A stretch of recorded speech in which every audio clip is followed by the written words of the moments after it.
Hello and welcome to the 26th episode of Coffee and Cocktails. I'm your host, Dr. Ann Wand. This month on our Inspiring Women series, we have the pleasure of talking with TED speaker and founder of GreenCake and Sunbox, Majd Mashharawi. Thank you for joining us. Oh, thank you for having me. Well, it's a pleasure. As per usual, we'll start off by having you tell us what drink you are having for the show, followed by a little bit about yourself. Majd, would you like to start? Yes. First, thank you so much for having me again. I'm really excited to be part of the episode. I've listened to a couple of them, and to be lasted with these great women, such a big deal for me. I'm having a cocktail, actually. Oh, really? Yeah. What are you having? It's a cocktail juice from a Rabia company made in Saudi Arabia. So yeah. It's one of the best juices. It's called the Rabia. It means the spring. Does it taste like spring? Yes, and it's very it's super fresh. So my team entered the room and they said, "What you are having?" I said, "I have a coffee and cocktail podcast." So they brought me a cocktail. No, I love it. And I'm going to be really cheeky because I have with me our first bit of merchandise. Those who might be watching on YouTube, we've got a cup. We also have sweaters and all sorts of stuff. But I'm having my boring water as per usual. But hey, it keeps me going. So I might have to try some spring at some point. It's super hot here. Like degrees around 40 Celsius. So it's perfect to have, fresh, something that keeps you cold. And I was going to say, for some of our American listeners, 40 degrees does not mean it's snowing. It actually means that it's boiling hot, like probably 98 degrees Fahrenheit. So yeah, hot, summertime, all the time, which sort of leads us into these products that you've created, which is phenomenal. And I kind of want to give the listeners and viewers sort of a background. So I came across your work I was doing a call for inspiring women, and an individual reached out to me and said, "I really think you should talk to this person." And I looked you up. I looked your bio. I found your TED Talk, and I was like, "Who is this woman? I need to talk to this woman. Will she talk to me?" I mean, I'm having a little bit of an inferiority complex. Is she going to want to talk to me? And I was so impressed by the work that you're doing in the Gaza Strip and how you're really sort of pioneering a movement, not just for women, but just for engineering in general and ingenuity. And I thought what we do is maybe talk a little bit about your background, if that's okay. And then you can tell us what inspired you to create your first product, GreenCake. And then more to the point, let us know, what is GreenCake? So my name is Majd Mashharawi. I'm a Palestinian who was born in Gaza. I grew up there. I've never left the country before 2017, and I've never spoke a single language except Arabic before that. And my life actually started when I was a kid. I grew up in a very special family. My dad is an entrepreneur. My mom, she was married in the age of 17. She had no education, and she really fought hard to do her bachelor while getting 3 kids, and doing her master's while getting the rest of the 3 children. So she fought hard to do her education, and she always encouraged me to be different. So at the age of 14, I launched the first youth movement in Gaza, fighting against the civil war that we had in 2005, 2006. And we failed. After 2 years of working hard, campaigning, doing radio episodes, a lot of podcasts, talking to different people, no one listened to us. Not because we were not influential enough, but people wanted to hear something that changes their life. They don't want to hear people complaining and saying this is wrong, this shouldn't have happened. They wanted to hear something like, we can build instead of destroying. We can do something different. You should believe in young people. So that's why I decided to study hard at school in order to go to a college with a scholarship. After graduating, I was one of the best students in Gaza Strip. My family wanted me to be a doctor. I said, no, medicine is not for me. I want to go for more innovation and create things from nothing. So I studied engineering. And in the second year of college, I launched my first company, my first startup, and I sold it.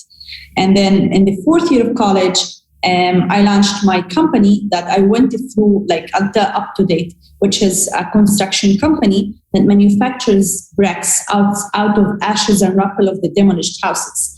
And this idea did not come out of air. It came out of a need where my family house, was partially destroyed in 2008 and 2012 wars. And my dad had the ability to move to a new house. But hundreds of thousands of people who lost their houses, they were up until today, like they are waiting on lists for the United Nations Development Program to get construction material to rebuild their houses. So in that time, I decided to use my education in order to find solutions for this catastrophe, which is like creating a new building blocks to solve the issue of having access to construction material.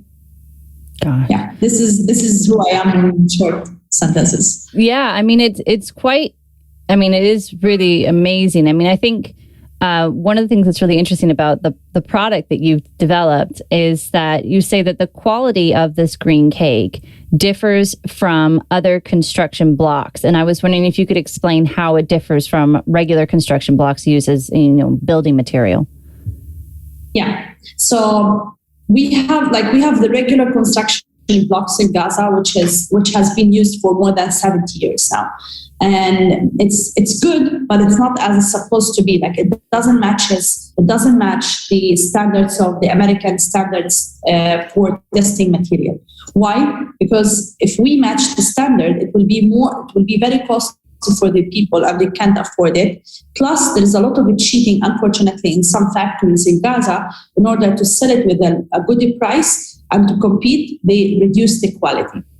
So, and we were between two gaps. Gap number one is, do we have the access to these, not good quality building blocks? This is number one. Number two is, even if we have the access, for how long these blocks are going to survive? So we were trying to find a solution in the middle by providing better quality building blocks in terms of isolation, in terms of strength, in terms of color, in terms of the plastering. Plus having the access, creating the access for these building blocks. So people would just order bricks whenever they wanted to. They don't have to wait for the borders to open. They don't have to wait in lines for United Nations to bring them cement so they can use it for the building blocks. So what we did with these blocks is we tried to replace the material inside the ordinary blocks with something that's already exists in the community. So ordinary building blocks is made out of cement, aggregates, sand, and chemicals. So what we've done is we get rid of all the aggregate and sand inside the ordinary blocks, and we get rid of a big percentage of the cement, and we replaced it by the aggregate that came from the rubble of the demolished houses, plus ashes that come from places where people burn a lot of different materials to have a big fire in order to dry the mud pots. So we still use the mud pots, and these places are producing tons of ashes every week, and they just send it to the trash, to the garbage. And it's really a super harmful thing for the environment. So we decided to save the environment from one side, second, and we can use this material instead of bringing aggregate from Israel. Yeah. I mean, one of the things that I think is really interesting about the work that you're doing, I started thinking about the environmental aspect of it as well, because when you were talking in your TED Talk about, you have all of these buildings that have been destroyed and you've got basically rubble everywhere. And it's not like there's a place, not like you go to the rubble bin and go and put it there. It's a huge mass effort. And I'm just wondering, what have been the side-on effects of that in terms of the cleanup efforts? Has it helped in any way? First, Gaza's environment is going into a place, as the United Nations mentioned, by 2020, Gaza is going to be an unlivable place. And now we are in 2021, and the situation is getting even worse. Okay. We don't have a proper system by the government for recycling. With all the recycling processes that happen, it comes through either international organization, which is not something regional. Like it solves a small part of the problem. The second thing is that there's unofficial sorting for the plastic and paper. That they send young kids at the age of 16 and 15 to collect the plastic so they can sell it and survive because of poverty. But for the ashes, all the ashes that's collected from different places in Gaza goes directly to the dump station. And in this dump station, nothing happens to it except burying it into the ground. And this ashes has small particles And these small particles, it goes through the sand, through the soil, directly to the groundwater. So we don't see the effect now. We will definitely see it like 20 years from now. Means our children is going to drink not only polluted water, but also toxic. So we don't have any system for this. So while we were collecting these ashes through the municipality trucks and bringing it to the factory, most of the people were saying, "Oh, wow, we are getting rid of a bigger problem that really like harms our life, and we wanted this solution long time ago." Because these stations that produces ashes from the burning process, they just keep it aside in the street until the municipality comes and collects it. So it brings a lot of insects, a lot of bad smell, a lot of like bad things, plus the dirty that comes out of it. So it's a serious problem for every single neighborhood in Gaza that has this burning place. Mm-hmm. Yeah, I mean that's really fascinating because I mean one of the things I remember you talking about is how there's so many different components, right? And you're focusing on one specific component. Well, you're actually focusing on a lot of components, but it's not like you fix this one thing and then it's going to fix all of these other things. All you're doing is saying, look, I'm trying to take this one situation and make it better in the sense that I'm trying to make the most of a particular environment that we're in, right? Which sort of leads me to the second item that you have been working on for some time as well, is your company Sunbox. And I was wondering if you could tell us a bit about that project that you've also been working on for several years. Yeah. So I'll go first to the point you mentioned about you cannot solve the whole problem. There is a very famous proverb that I learned through our journey with the GreenCake that you cannot change the atmosphere, but you can plant the seed. Oh, yeah. So we cannot create a whole recycling system, but we can start and other people can follow. And I could see it on the journey. So many students after graduating from the college reached out to us and they took the product and they developed it. And they tried to solve other solutions by saying, so why from the beginning we should burn the ashes? You know what I mean? So we should find a solution for this. Other people said, okay, if we do this, how can we create employment for these people who work inside the burning places? So you just plant the seed and then other people will take the following steps. And that's I think that's my mission in life. For the Sunbox, well, the idea did not come out from like nothing again. While we were producing building blocks, the electricity was unstable. And this situation has been the same since 2006. Like we grew up with the feeling of every morning you woke up with hearing the sound of the generator of your neighbor. And then when you come at night, you cannot just study because there is nothing, there's no light. So either you have a small battery or you have a candle. And then every 2-3 weeks, you hear a story of kids that were burned to death because of a candle, because their mom forgot a candle. And I noticed this by my eyes. Like our neighbor house was totally burned and 3 kids died. So, and on my personal side, it really affected me from a business and a personal side. From my business side, sometimes I had to go to the factory to produce the bricks 6 a.m. in the morning, sometimes 2 a.m., sometimes 10 p.m., sometimes 4 p.m. Like there is no constant production. So it really affected the business production and output. We could not satisfy sometimes the customers because we did not produce on time because of the electricity. On the personal side, just imagine living your life with having so many constraints around you. And I didn't feel this until I left Gaza for the first time and I landed in Tokyo. And then I looked at the streets and everything was shining. It's literally like the streets were like super light. The buildings are like, have a lot of lights. And I talked to myself and said, so why those people won't give us one line of this electricity so it could light Gaza up? Yeah. So, yeah. And then the first time I spent there, I woke up in the morning, I was so scared that I didn't charge my laptop because I have a presentation. And I forgot totally that we have 24/7 of electricity. Mm-hmm. So just imagine how much this issue is occupying from your mind. Mm-hmm. This drove me in 2017 while I was in the States through a fellowship that I joined to launch a second company called Sunbox. And then the vision of Sunbox was not only like within Gaza borders. I had a vision of providing all the off-grid communities in the Middle East with electricity. We wanted to create an access to renewable energy. Renewable energy exists. needy communities exist. So how to create this access? We did not want to come up with a great product that no one has invented before and solve the issue of the earth. No, we knew that the technology exists. We just need the access to this technology. Yeah. So what we've done is we launched Sunbox with the vision of creating a social enterprise in Gaza in the beginning to provide needy families in Gaza with affordable solar solutions. Yeah.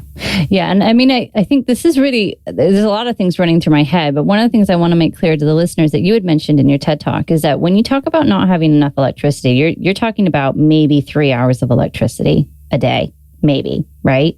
Sometimes less. I experienced a whole year of 2017 where we had almost an hour, 2 hours a day.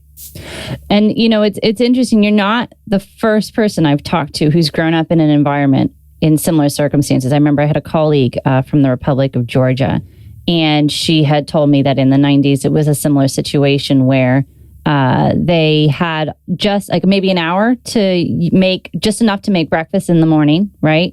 And then maybe an hour or two, if they're lucky, in the evening. And then the rest of the time, there wasn't any electricity. And, you know, there's a whole lot of politics behind it, unfortunately. But yeah, having to literally live your life around a system where, and I can only imagine, you know, not just the shock of the senses of going to a place where you get it 24/7 and having to process that, like, wait, what? How is this happening? But then realizing that, you know, there's an opportunity here despite the chaos. And one of the things that I know the BBC's talked about, I think it was sometime last year, they were talking about the effect that having constrictions has on creatives, and that they found that when creatives have, and this includes entrepreneurs, when there seems to be nothing but barriers constricting their opportunities, in some respects, it becomes an impetus because they have to figure out a way out.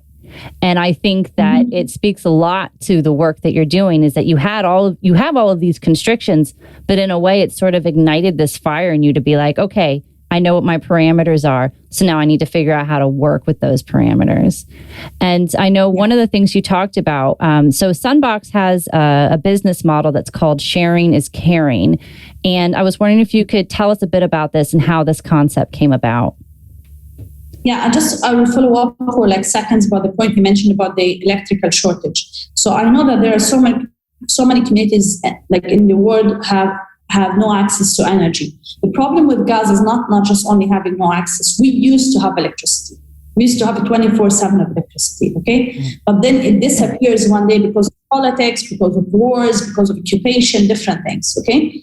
And then people have to adapt. And then then the situation is getting worse. Like the electricity is affecting the water production because the desalination plants are not functioning properly. And then it affects the health sector because the hospitals cannot afford, the full capacity due to the electrical shortages. And then it affects the education. It's like the main axis that feeds the whole life. So when the electricity is shut down, honestly, like everything shuts down. The business, you cannot walk in the streets at night. You have sexual harassments for so many women and girls. And I've heard so many stories about this. Then you will have gender violence because the dad will always be like, under stress. I have some customers who came over to my house, to my company, and said, we just want the solar system because we want to turn on the TV for our dad who gets so nervous if he doesn't watch his favorite drama. Like all of that, it really affects like the family and the like social life. Like it's not just about having a light to study; it's about having a light to survive. And also especially like when it comes to the basic life needs. Like for example, a children who cannot run his nebulizer because there is no energy. So his mom has to carry him to the nearest mosque or nearest clinic just to run it. So just having these small hours of electricity, you don't feel it unless you live the misery, you live the bad life, and you feel. For me, it was like I needed electricity to run my laptop to work, but for other people, they need electricity to practice their life, to survive. Well, and I think this is. Yeah, go on. Sorry. Yeah, go ahead. Please. No, I was going to say, I mean, I think a lot of people would really resonate with this because one of the things, those that even have electricity 24/7, they're finding themselves trapped in their homes. And they're almost like grabbing at straws to try to find the things that give them comfort. And I think what they're realizing is that these simple pleasures that we took for granted ended up being the things that keep us sane. So it could be things like your favorite TV show. I mean, I can remember years ago, I was hospitalized for some time and I had a really bad car crash. And I remember as part of my therapy, it was watching this TV show because everything else around me was pretty miserable. I lost 2 months of my short and long-term memory. I was 22. Everybody else was moving on with their lives. I was stuck at home. And that TV show was sort of like the happiness that I needed to remind me to be happy. And I think that really speaks to the importance of, it's not just like you said about the electricity. It's being able to hone in on the things that give you hope and give you joy. And I think a lot of people are finding that it's deeper than that, right? People aren't just getting into baking just to bake. They're doing it because they need to find something that makes them happy. So I think it also leads us into this idea of sharing is caring. And could you just tell us how that came about?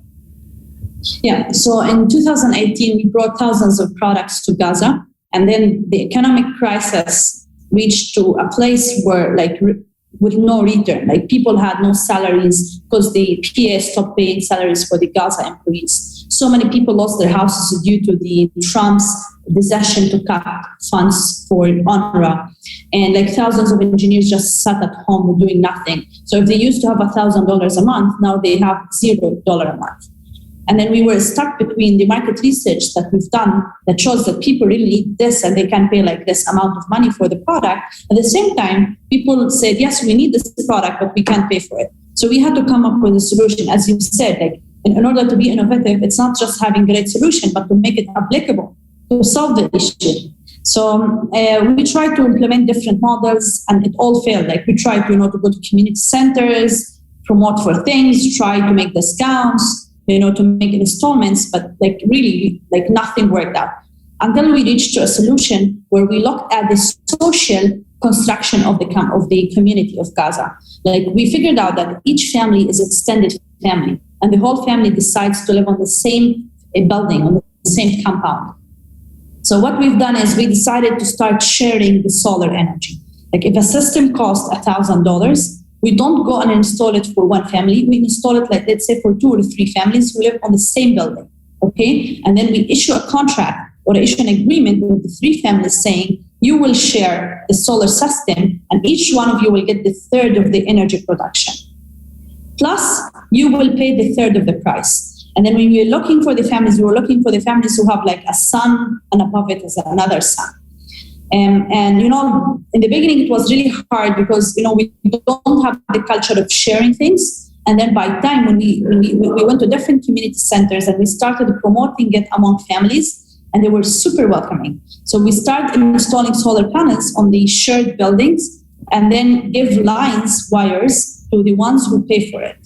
And it depends, some families would pay 2/3 and others would pay 1/3. So the one who pays 2/3 based on certain connection, will have 2/3 of the energy production, and this will have 1/3, and so on. Some families, we installed for them a system, and then we had to extend after a couple of months because their consumption is more. So what we've done also, we replaced it for free, so they just have to pay the price of the material, not the price of the installation. Okay. So sharing is caring. Solar systems are shared with a couple of families, and they would share the cost, split the cost. Wow, that's wonderful. That's really wonderful. I was going to say, because you did talk quite a bit about the sharing concept in your 2019 TED Talk, but one of the things that you also talked about, which you've mentioned already, is the importance of making something out of nothing and learning to think way outside the box. And in our previous discussions, you mentioned that Palestinians living in Gaza have learned how to become resourceful with the materials around them. I remember you telling me if a chair breaks, you don't just go and get another chair. There's nowhere to go. You take that chair and you make it work. And I was wondering, how can people living outside of Gaza benefit from that type of resourcefulness when it comes to bettering their communities? First, they have to appreciate everything they have. You really have to value every single thing you have. And don't think you've got it for granted. You've got it because you are tested to save it and tested to take care of it. This is number one. Number two is you shouldn't underestimate like things that you don't want. Let's say I have 2 cars, I'm using one, so the other one just I'm using it for spare time. No, you should buy what you need, not what you want. Like honestly, that's what happens with most of the people. Now I moved to Saudi Arabia to scale up the business, and I noticed the luxury of the life here. Like everyone has everything. They buy with money everything they want, which makes me super crazy. Like you guys should look at life from a different aspect. You should know when you drink this water that there are so many people around the world who don't have this water, don't have even the access to it. Yeah. And you, like when you sleep on your pillow by the end of the night, you should know that there are so many people who don't have a rooftop above their heads. Yeah. So you should just think of others and appreciate everything you have.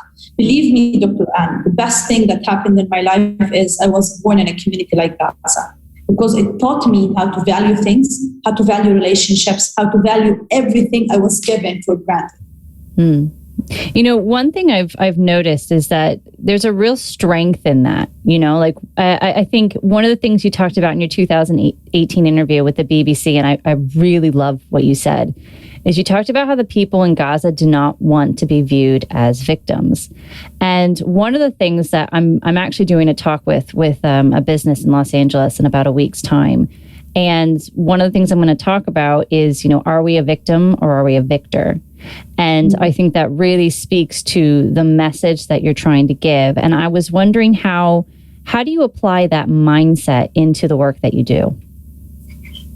First, we don't accept donations for the families just because they feel that these families poor and we wanted to support them. We accept donations for the ones who feel they wanted to empower these families to have more income or to get educated children. Okay? I hate the feeling when I go somewhere and they say, you're from Gaza, we feel poor for you. No, don't feel poor. We can do so many things with minimum things. Okay?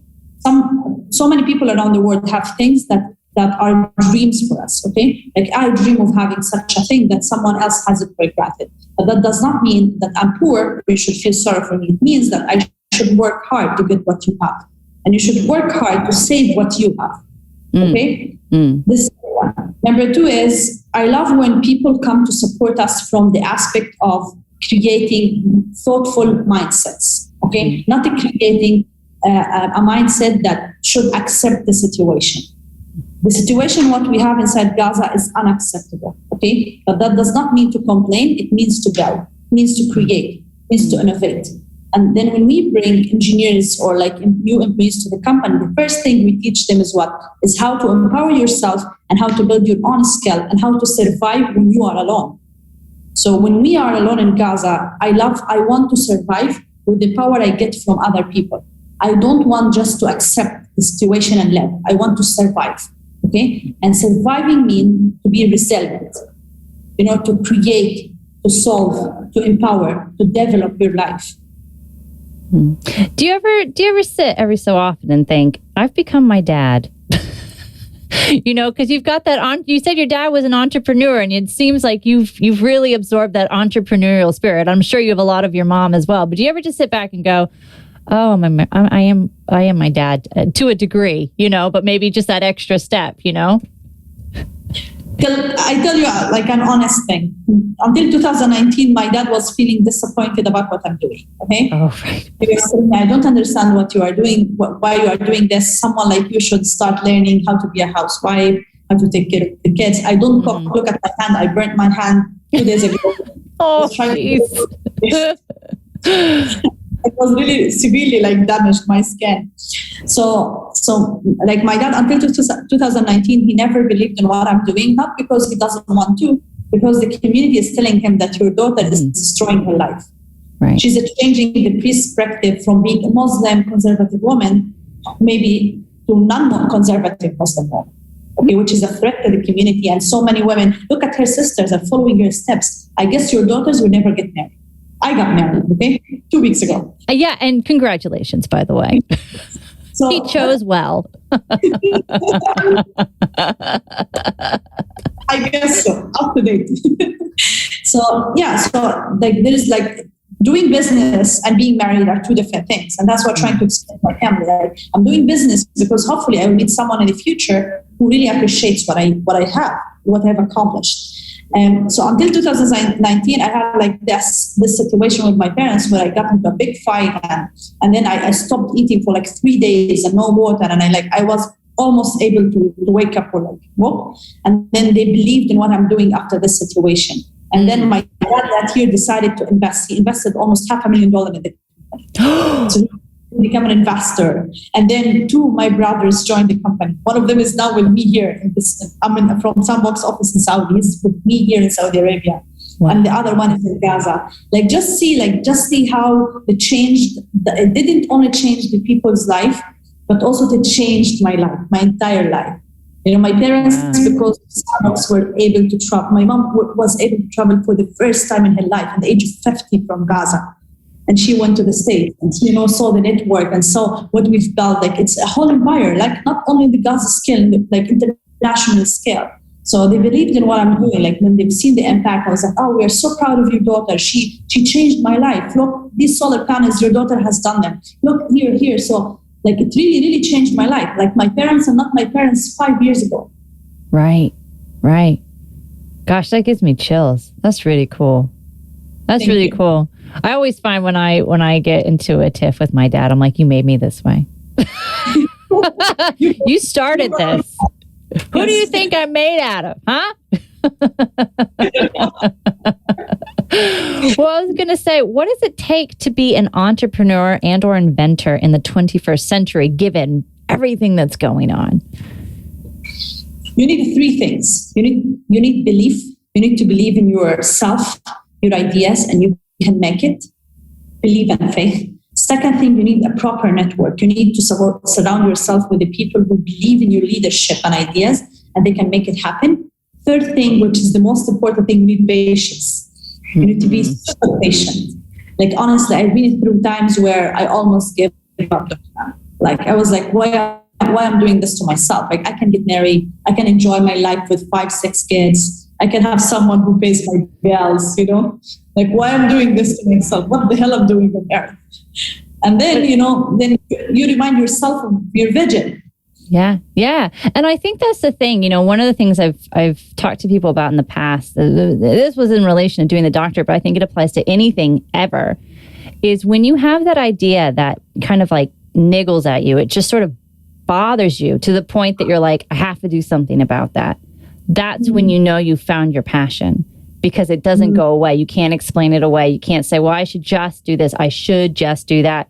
If that little like tap, tap, tap, tap keeps bothering you at all hours of the day, it's like, well, then you need to listen. There's a reason it's tapping at your door, And it doesn't make you sleep, honestly. No, it doesn't. And it's hard, by the way. The tapping's really hard. You open the door and you're like, oh, this is going to be really hard.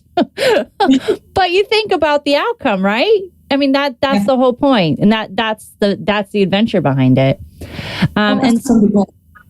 Yeah, definitely. But I was going to say, and I know, maybe you might want to keep this a bit secret, but do you have any other inventions on the horizon that you're planning on developing? Yes. Yeah. I'm working. I bet you do. On a new idea. It's not born yet, like fully born. I'm still pregnant with this idea. When you have a company, it's like your child. Yeah. I'm working on it. Hopefully in the coming few months, it will see the light. Good. I hope to stay posted. And I was going to say, how can our listeners and viewers support the work that you are doing? We have different ways of support. First, we don't only do Sunbox. Like, I serve as a mentor for so many startups in Gaza. Some of them exited to like really thousands of dollars. Others scaled up here to Saudi Arabia, and I'm still supporting them. And so you can, if you are interested to be a mentor or a coach, I'm happy to connect you with the proper people who really need your expertise. If you are interested to support also like subsidizing solar units for some families, we have on the list hundreds of families that we're working on subsidizing their solar systems through our profits here in Saudi. And the third thing is also like, we always look for people who is interested in business development to help us. We are now entering a new market. It's taking so much of our time. I'm leaving like everything, even my marriage life, my honeymoon. I'm just working on Sunbox here. Burning your hand. Burning my hand. So there are different ways of support. Like feel free to reach us out at Majd.sunbox.ps or like through our website or Facebook channel. Follow us, share our, like, delivering the message is the most important thing, Dr. Anne. Yeah, and we'll make sure to put all that information in the show notes. So if anybody wants to look that up further, they're more than welcome to.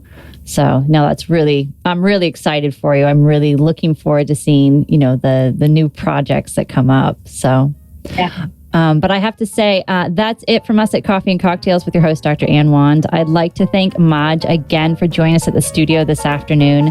Additional information on today's topic will be available in the show notes. In the meantime, we have our first monthly Coffee and Cocktails merchandise winner, where we pick out of a hat a Coffee and Cocktails follower from our social media platforms. And the winner this month is Naima Han. So Naima, feel free to reach out to us to get your prize. Otherwise, we'd like to give a shout out to our newest patron, also named Naima, not to be confused with our monthly winner. And if you enjoy the show, feel free to support our podcast by becoming a patron, where for as little as £1 per month, you can get early access to episodes, as well as bonus episodes and much, much more. It's contributions like yours that help our team to get the show going. And if you're watching our show on YouTube, hey, feel free to click the subscribe button below to stay up to date on future episodes. Otherwise, that's it for now. Thanks for listening and have a great week.